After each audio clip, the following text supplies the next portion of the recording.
Una delle domande che ricevo più abitualmente è: Domenico, perché lui non sente la mia mancanza? Da cosa dipende? Ecco, io oggi all'interno di questo video voglio rispondere proprio a questa domanda affinché tu possa fare chiarezza e poi, perché no, impostare il tuo percorso di riconquista, oppure impostare il tuo percorso per dimenticare questa persona, o ancora cercare di lavorare sulla tua autostima, sul tuo miglioramento personale. Io sono Domenico Iapello, sono un Law e Life Coach formato in PNL ormai dal 2011. Su questo canale parlo appunto di tematiche relative alla riconquista e in modo specifico aiuto le persone proprio a trovare la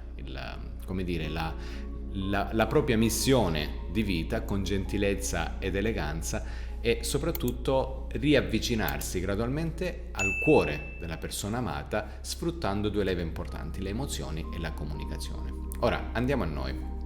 Cerchiamo di capire perché questa persona paradossalmente non sente la tua mancanza. Siete stati bene insieme, avete vissuto una bella relazione, c'è stata una bella intimità, eppure non si fa sentire, non sente la mia mancanza. Perché? Da cosa dipende? Ecco, quello che voglio dirti oggi in questo video è proprio di iniziare a separare le due cose, perché la domanda in realtà non è del tutto corretta, perché non sente la mia mancanza. In realtà la domanda è: perché non sente la mancanza di X cose, di determinate cose? Perché il disinteresse nei confronti di una persona lo si ha per determinate situazioni, per determinati contesti, per determinate forme di gestione della relazione. Non si ha nei confronti della persona.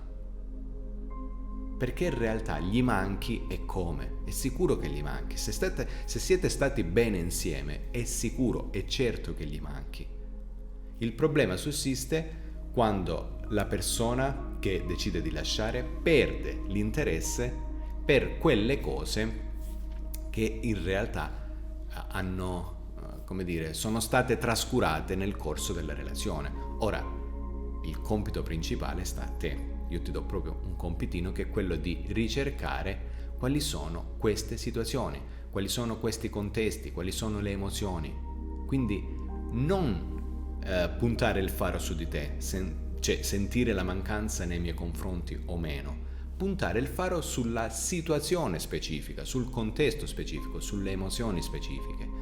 Per esempio, ha perso interesse per le discussioni che facevamo, quindi non ha più interesse ad affrontare determinate discussioni, o ancora non ha più interesse a quel tipo di intimità che avevamo, che magari non è più la stessa dei primi tempi.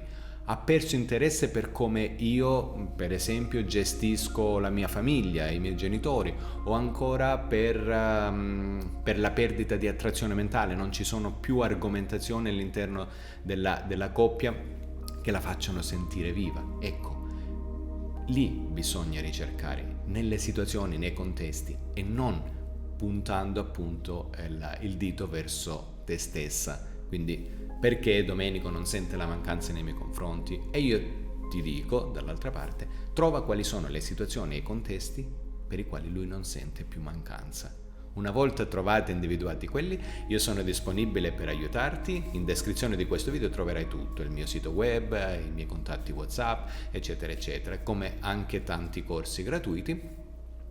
Se questo video ti è piaciuto e pensi che ti sia stato utile, ti chiedo semplicemente un semplice click, un like, e perché no, iscriviti al canale se già non l'hai fatto. Un abbraccio, al prossimo video. Ciao!